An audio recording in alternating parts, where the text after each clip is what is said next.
nyonso obo mesala kolanda biso kozala branché sur la TV radio-télévision lisolo procès ya Jean-Pierre Mbemba toyaki oyebi kaka makambo yango mbilinga dans l'espoir kaka akobima ezalaki toujours ya bino DSB dialance toujours na kati ya bato crime in Republic Central African, but the ICC told us that it wasn't enough. So I want to know myself, can you imagine that one person act, but what about the UN? What about the Republic Central African? What did they did? What did when he heard only about the crime and he did something, but the ICC said that it wasn't enough. Merci. My name is Madame Yves Bazaïba Massoudi. I'm the Secretary General for MS. Merci Secrétaire Général pour la radio du solo Mokilmukuna Baza Rolando. Message ne repose sabana mboka parce que lelo mingi toyaki pour la libération de Jean-Pierre Mbemba. Message ne repose sabana mboka au Baza Rolando na moment. Message na repose sabana mboka ezali boye. Tozali en face ya justice moko sélective. Donc eponi ezali justice moko ezo mema biso na justice politique parce que nga na retenir boye. Cour et lobby guerre ya Bangi et opposaki conclusion ya cour guerre ya Bangi et opposaki patase bango na bozize. Ça c'était la première chose on a noté. Yami balé cour et lobby boye. Monsieur Bemba tango ayokaki ke mobulu peut-être ba militaire na ye basalaki mobulu na République centrafricaine à agir. Ba kangaki batu mosusu ba pesaki bango etumbu.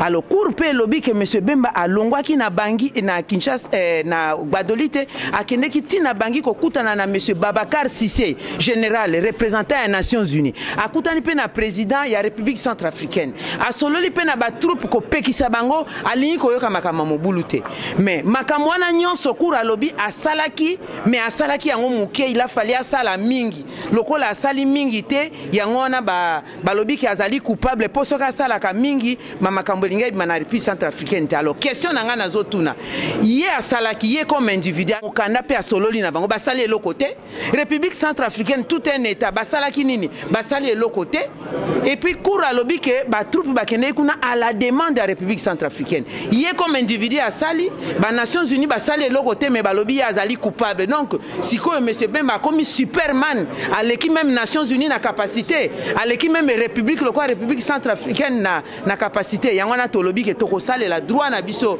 ya recours pour tozala kozela ba pesa biso peine mais basuki si na mukuse ba pesi peine tozomona keza ba gymnastique moko bazoluka ko picorer esika nini bakozwa mais biso tozana na confiance tozela ba pesa biso peine toko ize pe na droit na biso ya recours. Merci beaucoup. Voilà ndenge tozali awa to bimina libanda ya lae tozana parking nango a bozomona bato nyonso surtout oyo ba witaki kuna tozali awa toyambi secrétaire national ya MLC chargé des transports et voies de communication. Voilà yemo kapeseli yango déjà que non toyambi ndenge bolandi ba procédure réaction na ezali nini na makambo oyo tikoleka na koto espoir ezalaki ke akobima ou bien espoir ezalaki ke akobima te. Non, tous à la honnête. Moi, je pense que Toza Batoto Tanguy, président, vit nombre d'années où il y a 8 ans, n'a verdict que Bako décidé que bon, Zoa Sakinayo ou bien Nini Bima na place aux Zalaki. Il y a toute une procédure où il fallait qu'on l'ande la yango. Donc, reconnaître en président que Azali coupable. Mais culpabilité naye, Azali par rapport à Makambo Oyo que Azali chef militaire, Atindaki Batroup na Bakendaki, il fallait à ça mieux que ça. Mais cela ne dit pas qu'il est condamné, ce qui autant d'années par rapport à nombre ya mbula ou ya sali. Donc, nous avons un verdict que ya lelo et que ya ke ba condamné même à 8 ans, ba condamné à 10 ans. Mais si on va condamné à 10 ans déjà ça sali 8 ans déjà. Au moins ça déjà 8 ans à bientôt dans le mois de mai à compléter 8 ans et code de bonne conduite. Nakati à prison ceux qui ont la conduite à bien ba réduire au même 3 ans même 4 ans. Yango toza causer là donc ça ne sert pas que ba toza la époumoner donc biso toza serein, to ebi kende tozo zonga boto zonga avec victoire parce que ceux qui tika eba a quitté il fallait dédommager nombre d'années où il a sali 7 ans et demi. Ces pays a dédommagé été. Donc il fallait retenir une certaine culpabilité par rapport à et voilà pour Nabiso tout ce qui s'est passé vraiment cette. Voilà ndenge to yebisaka bino kaka 3W radio télévision du Solo. Molobel Nabino toujours DSV Diana sur le foot de vous Pertal. Voilà, tu as mis ndeko Nabiso président MLC Allemagne. Mbote ndeko ici. Mbote DSV. Voilà longue date. Voilà, to kutani lisusu awo. Procédure ya Jean-Pierre Mbemba bana Kinshasa baza kolanda yo. Lelo ezalaki lokola neti ke non totombola mandalala. Message lino kopesa bana ki na minute oyo. Bana ki ndeka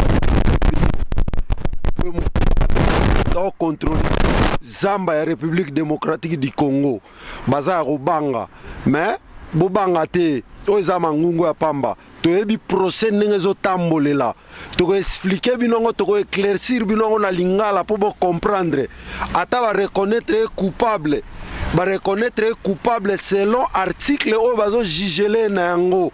Selon ba charge oyo bazwelaki ye na yango. Nde bazo ba reconnaître na yango coupable.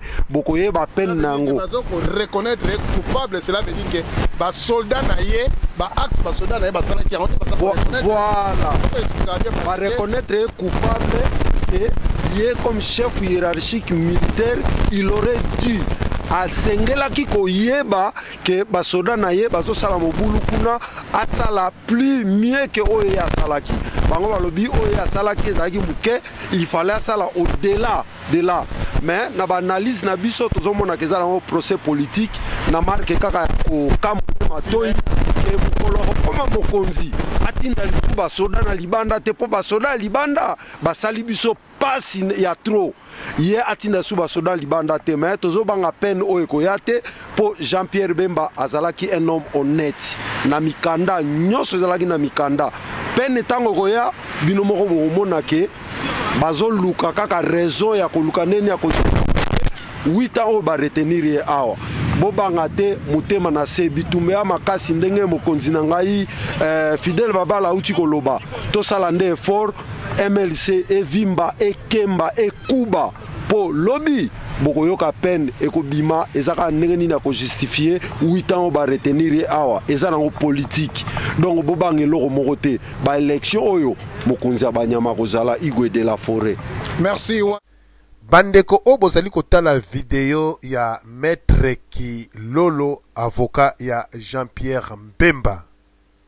Alors nasengi na bino bolimbisi mingi ya kolanda vidéo oyo mpamba te soki bomoni son ezali na vidéo oyo te ezali ko dépendre na bonne volonté na biso te mais ezali ba erreur technique oyo esalami na vidéo oyo mais tosali interview en vidéo mais son ekotaki te ezalaki na mwa nkokoso po na ba auditeur pe na ba auditrice oyo bolandaka biso bobeta malibaku te ke interview DSV asali na Maître Kilolo avocat Jean-Pierre Mbemba mais son eza kobima te eza ko dépendre na volonté na biso te erreur technique mais totiele bino kaka image bosilika te prochainement bokozwa bobo mesenu ndenge bomesani. Merci.